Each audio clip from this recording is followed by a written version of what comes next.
오늘도 우리 사는 이야기 찾아주셔서 감사합니다. 사연자분이 보내주신 이야기 시작해볼게요. 자랑은 아니지만 30대 중반 이혼녀입니다. 진짜 드라마에서나 나올 법한 막장 이야기가 제가 사는 세상에도 존재한다는 것. 그리고 실제로도 정말 말도 안 되는 일들이 주위에서 일어나고 있다는 거. 이제서야 좀 알 것 같습니다.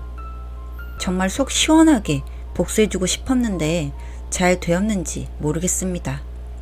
우선 전 남편과 제 얘기를 좀 해보겠습니다. 친구 소개로 만나 2년 연애 후 무난하게 결혼했습니다. 경제적으로도 그렇고 뭐 딱히 걸리는 부분이 없어 결혼하고자 마음먹고 난 후 어려움 없이 결혼했고, 결혼 후 임신하고 출산을 반복, 지금은 2아이 엄마로 살고 있습니다.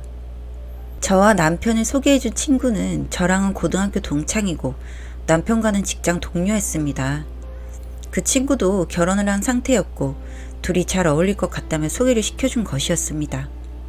그렇게 결혼을 하고 그 집안과 같이 여행도 많이 가고 왕래도 잦았습니다. 또 둘이 직장 동료이다 보니 늘 보는 사이였고 친할 수밖에 없었습니다. 저도 자주 보는 사이니 전혀 이상한 생각을 하지 않았었는데 이렇게 뒤통수를 맞게 되네요. 예상하시다시피 둘이 바람을 폈습니다.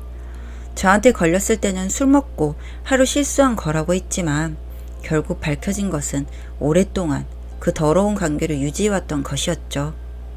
전 남편과 저와의 관계에서 문제는 없었습니다. 뭐 가끔 사소한 걸로 싸우기도 하고 말도 안 하고 냉랭한 상태로 지낸 적은 있었으나 그냥 일상의 결혼 생활의 연속이었고, 그렇기 때문에 제 충격도 너무나도 컸습니다. 그 과정을 좀 얘기해 보겠습니다. 결혼 생활하며 가정에 충실한 사람이었습니다. 아이들을 어찌나 이뻐했는지 젊은 나이에 저만큼 아이들 이뻐하는 아빠가 없다며 아파트 주민들이 그렇게 칭찬하고 했었죠. 늘 주말이면 아이들과 놀아주려 노력하고 어디라도 가려고 하고 스스로 나서서 그렇게 하는 모습이 참 믿음직스러웠습니다. 절대 처자식은 놓지 않을 사람 같아서요. 때론 제가 틱틱대긴 했지만 제 마음속에서 의지하고 있는 마음이 컸습니다. 이놈이 하는 일의 특성상 출장을 가는 일이 잦았습니다. 공장 기계를 캐드로 설계 도면으로 만들어주는 일이었는데 중국의 공항 쪽으로 가야 할 일이 많아 한 달에 1~2번은 무조건 갔던 것 같습니다. 그 미안함 때문에 가정에 정말 잘하고 있다고 생각했고요. 그러던 어느 날 저한테 의심을 사게 된 적이 있습니다. 출장 가방을 정리도 못한 채 뻗어버려서 제가 정리해 주려고 가방을 열어 다 꺼냈습니다. 그렇게 정리하고 있는데 여자 양말 같은 것이 있더군요. 뭔가 싶어서 물어보니 잘못 섞여 있었던 것 같다고 얼버무리기에 찝찝했습니다. 아무리 그래도 출장한 곳의 호텔에서 남녀가 따로 방을 쓸 텐데 가방에 양말이 있을 이유가 없었으니까요. 근데 뭐 여러 가지 상황을 제가 집에 앉아서 예측할 수는 없었기에 처음엔 그런가 보다 하고 넘어갔습니다. 그렇게 시간이 지나고 얼마 뒤에 저희를 소개해준 부부와 저녁 식사하기로 하고 좌식 식당에 갔는데 제가 그때 봤던 양말을 신고 있었습니다. 모양이 일반적이지 않아 뭔지 딱 기억이 나더군요. 이상한 기분을 떨칠 수가 없었습니다. 속으로 아니겠지 하며 제 자신을 추스리고 전 남편에게도 괜히 얘기했다가는 더 철저히 숨길까 싶어서 일단 지켜보기로 했습니다. 자고 있을 때 폰을 좀 보려 해도 어찌나 잘 잠궈놓고 단속을 해놨는지 열어볼 수도 없었고, 그놈 밥 먹을 때 잠시만 폰 좀 열어봐라며 장난식으로 접근해도 절대 통하지 않더군요.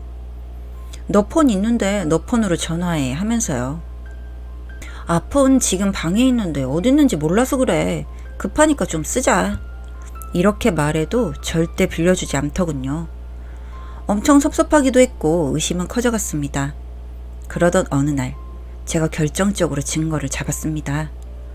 또 출장 간다고 하던 그날 혹시나 싶어서 그놈 회사에 전화해서 출장 누구랑 갔냐고 물으니 그 친구와 갔다고 친절하게 말해주더군요. 이미 사실을 알고 있는 상태에서 그놈에게 물으니 이번 출장 혼자 왔다고 하기에 딱 걸렸다 싶었습니다. 근데 당장 중국까지 가서 잡아낼 수도 없는 입장이고 답답했죠. 출장에서 돌아왔기에 슬쩍 떠봤습니다. 왜 자꾸 혼자 출장 보내냐고.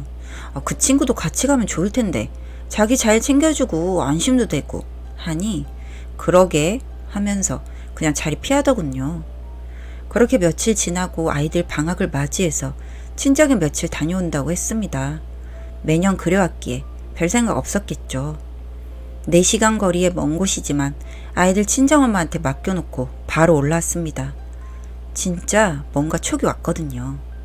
그렇게 다시 미친 여자처럼 4시간 또 운전해서 집으로 돌아왔습니다. 아니나 다를까 썩을 놈이 그 친구랑 있더군요. 직접 관계하는 모습을 포착하진 못했지만 헐벗고 있는 것 확인했습니다. 세상에 이런 파렴치한 놈이 있을까요? 지 마누라랑 살던 집에 여자 끌어들여서 그 짓을 하고 싶었을까요? 바로 남편 싸대기 때리고 친구 머리끄댕이 잡았습니다. 제발 얘기 좀 들어보라고 하는데 무슨 얘기가 들리겠습니까? 그냥 둘 다 죽일 셈이었습니다. 그렇게 10분 정도 실랑이 하다가 그놈 제발 좀 그만하라며 다 말하겠다고 하기에 일단 진정하고 그래 얘기해보라 했습니다. 진짜 친한 친구 맞고 같이 회사 다니며 많이 정도 들어서 저번 회식 때 술이 좀 과해서 하룻밤 실수했는데 그때 감정이 진짠지 뭔지 확인하려고 오늘 다시 만났다고 하더군요. 진짜 뭔 개소리를 이렇게 정성스럽게 하나 싶었습니다. 그러기에 그때 그 양말도 인형 거 아니냐고 하니 아니라고 하더군요. 그래?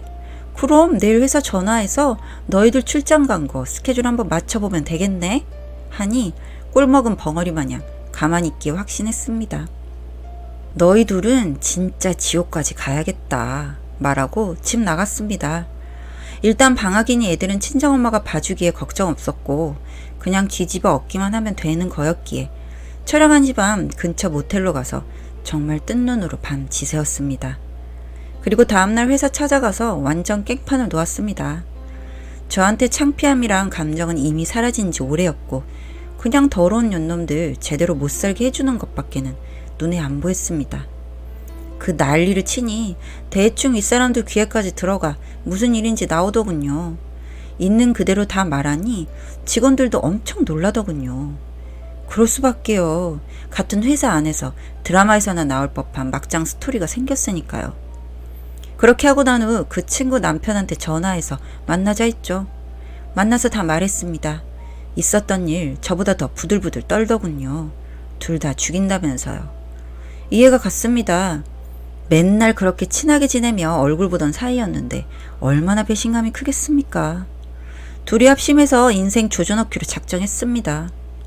간통죄는 없으니 정신적 피해로 소송 걸었죠. 이미 회사에는 난리 쳐놨었고 얼마 뒤 들으니 둘 다 사직했다고 하더군요. 당연한 결과였습니다.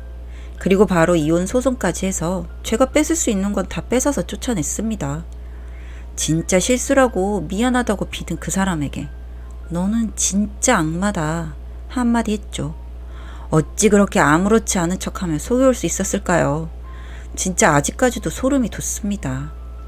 그 친구도 완전 미친년 취급받고 남편한테 쫓겨났고 둘 다 개털된 채로 직업도 없어진 상태였습니다.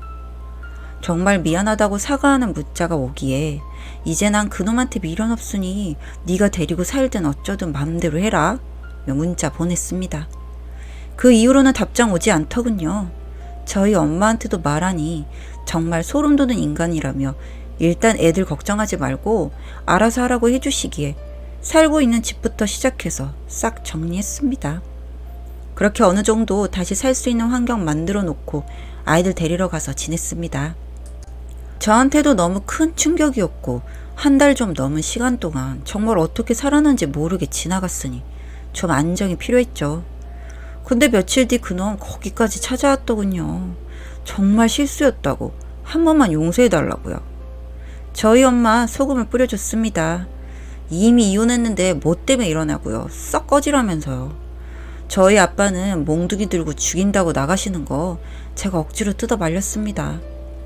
아이들은 뭐가 뭔지 아직 멍한 상태였습니다. 너무 미안하고 가정 지켜주지 못한 것에 대한 죄는 평생 제가 받을 예정이나 후회는 없습니다. 그냥 나가서 바람을 피다가 저한테 걸렸다며 뭐 어떻게 되었을지는 모르겠습니다만 가까이 지내던 사람과의 외도는 정말 참을 수가 없는 것이고 배신감 또한 2배를 넘어 3배가 되더군요. 다 정리가 끝나고 이제는 다시 애들과 살고 있습니다. 갑자기 사회생활을 하다 보니 낯설고 힘들기도 하지만 친정 엄마가 도와주고 있어 잘 버텨내고 있습니다. 그놈은 업계 바닥이 좁은 직종이었기에 취직하는 데 어려움을 겪고 있다고 들었습니다. 그렇게 되고 나니 둘이 붙어먹을 줄 알았는데 그것도 아니라고 들었습니다. 그 친구라는 년은 아직도 남편한테 미안하다고 빌고 있고 남자는 단호하게 끊어내고 있고요.